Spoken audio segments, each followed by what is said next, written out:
Hey y'all, hey, what's up? Happy Friday. We're here for some money, mindset, and lifestyle talk. And we're going to talk about not giving up your financial power. And this is specifically for the ladies, but this can also apply to men, right?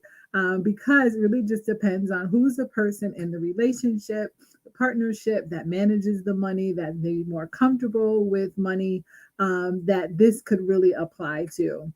Or even if you're the person that's not comfortable with money, now is the time to build that healthier relationship with your money so that you can get more comfortable, so that you do not give up your financial power to your partner, so that both parties are in control of the finances and you're having those healthy conversations about money, because that's going to build a stronger relationship, not just with yourself, but also with your partner, your family, your households, because everyone's going to be on one accord. Um, Now, this came up because yesterday I did a closing remarks for the YWCA, Northeastern New York, and it was related to finding your purpose, your power, and it was for domestic violence awareness. And something that sometimes we overlook is that sometimes there's financial abuse in relationships where the partner withholds money from the other person, or they make them feel guilty for not supporting their financial needs. Maybe they don't go to work, even though they're more than capable of going to work, and just one person in the household has to maintain all of the finances. All of that stuff happens, right? And it's something that sometimes we don't talk about. Well, we're going to talk about it a little bit today. But before I go too much further, I'm Nashaya Richardson. I'm the Play Money Coach, and I work with high achieving women who want to manage their money like a boss so they have more play money to do the things they enjoy, like shop guilt free, right? So let's talk about not giving up that power. Because this is something that comes up often with the women that I meet with. Sometimes they're just leaving a marriage, or they're separated from their partner, and they're starting over, right? And that doing that start over, that leads to them maybe now taking over the management of the money. And that can be very scary, especially if you have a partner that you feel was really good at the money, with the money management, right? And maybe you weren't that great, and now you are responsible for all of the bills and maintaining the finances. Now you have to worry about whether rent or mortgage gets paid, the car payment, groceries, all of that stuff, right? So that can be very scary, which is why I encourage you to never give up your financial power. Even if you do not feel very comfortable with managing money, maybe growing up, financial literacy and money management was not something that was talked about in your household, and you feel like it's easier to give it away to your partner so that they can do all of the bills. I encourage you, do not do that. Do not do that, right? Because you want to be in the know. So let's say, for example, your relationship ends because your partner passes away, or something that you did not expect happens, and you have no idea what's going on with the finances. You never want to be in a space where you are getting surprised by what is behind those numbers, right? What's on that spreadsheet? Because when we don't look at things, sometimes it's easier to like close our eyes to things, but when we actually see what's happening now, you might have a rude awakening, because maybe there's a lot more debt than what you expected. Maybe bills were not getting paid when you thought they were getting paid. Maybe you have absolutely no savings, and credit cards were getting maxed out, right? There are a lot of surprises. Hey, Altariq, there are a lot of surprises that can happen when we give up our financial power to someone else.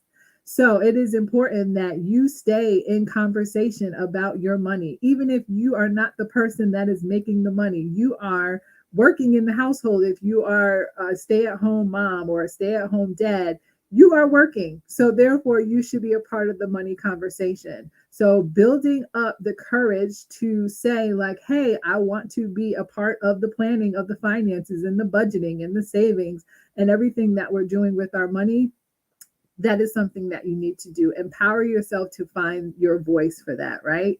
The other thing is, sometimes what happens is that we have one responsible person in the relationship and the other person who likes to shop or spend all the money. Now, if y'all can relate to any of that, put a one in the comments, right? And that can cause a lot of conflict. So it is very important that we're having these conversations at the beginning of our relationship so that one, we don't lose our financial power in the relationship, but also we're very clear that we're going in the same direction or we have the same beliefs and thoughts and values around finances so that we don't get 2 and 3 years into our relationship and realize that you like to spend all the money and I like to save, right? Because naturally that is going to cause some tension, some arguments, and it may be something that you might not be able to move past. And it also may be something that you can move past if both people are open to having that conversation. But I also think this is a great time to feel empowered to speak up and have the conversation because that is going to build a healthier relationship, not just with your money, but with each other, right?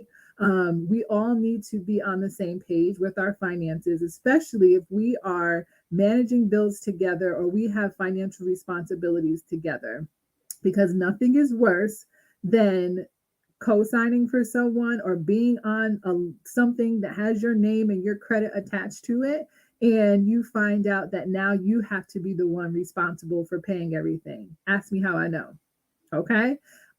Nothing else is worse than someone saying, okay, I'm going to take care of all of this. And then they lose their income. And again, you have to be responsible for it. And you're not in a position to pay for it, or you're not in a financial position to where you can get rid of whatever that thing is and move on to the next. So it's very important that we do not give up our financial power. I do not care if your partner is a financial advisor, the CFO of whatever organization, do not give up your financial power. It is important that we are in position to, if we have to leave a situation, or if we are in a situation where we are now left to manage it all on our own, we know and understand what is happening and we can quickly take over without feeling stressed out about the finances, which is one of the things that I love doing with my clients, is because it's very empowering for them, because there's so much shame and so much guilt and so much embarrassment that women have, not just women, but men too, but women have when it comes to money, and they feel like they don't know where it's going or what to do with that increased income. And they're like, man, I feel like a failure. I'm in the C-suite, or I'm a business owner making $10,000 and $20,000 a month, if not more, and I don't really know what I should be doing with my money. Well, first, let me just tell you that we all started somewhere, right? Not all of us had financial literacy in our household or someone telling us the things that we have to do, which usually means most of us have made some type of money mistake, whether we maxed out a credit card, I don't know, all the things, right? Y'all know all the things. We've all made some type of mistake with our finances, and usually that's how we learned, right? I know that's how I learned most of everything that I know, with the exception of some things, but a lot of the stuff I had to learn the hard way. So there's really no reason to be ashamed, to be embarrassed, to feel guilty about where you are in your finances or the things that you know about money, because it is something that you can learn. You can learn today, right? And you can take back your control, your power, and start building a healthier relationship with your money. So, in the event that you are in a relationship, or even if you're on your own, you are secure, you are financially stable, and you never have to worry about whether or not the bills are getting paid, or whether or not a minor inconvenience that comes up. Some people call them emergencies. We don't have emergencies here, right? We got to watch our words, right? But whether or not an inconvenience comes up, if that's going to completely derail your spending plan for that month, because we are prepared, we are in control, and we are taking back our financial power. Really, that was to encourage you to say that. It's okay if you don't know, right? It's okay if you don't feel confident about managing your money, or maybe the money moves that you're making. Maybe you like to shop, right? And maybe you're like, man, I wish I could shop less, or I can do better with my finances. It's okay. You can start today, right? Maybe you're not really excited about where your savings is right now. You feel like you make really good money, but for some reason your savings does not reflect that. It's okay. You can start today, right? Maybe you feel like you're not investing enough and you don't really know if you're ready for retirement, but at the same time, you don't really know where your money is going every month. It's okay. You can start today. It's okay, right?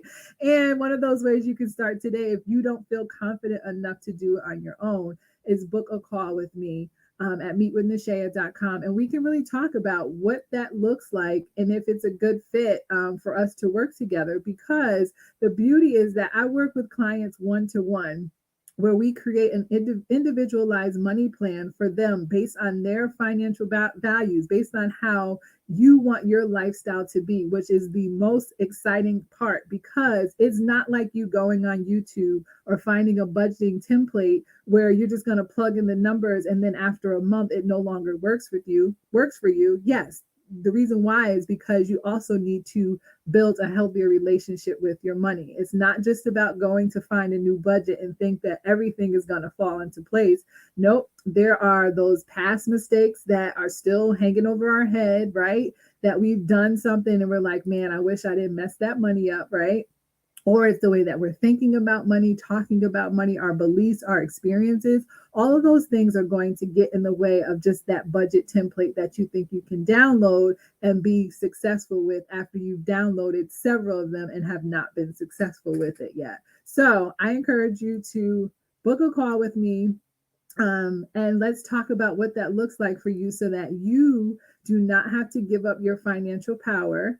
And you can feel really empowered about the money moves that you are making now and are going to make after we work together. So, y'all have an awesome evening. Stay safe. And I'll be back next week for money, mindset, and lifestyle. Later.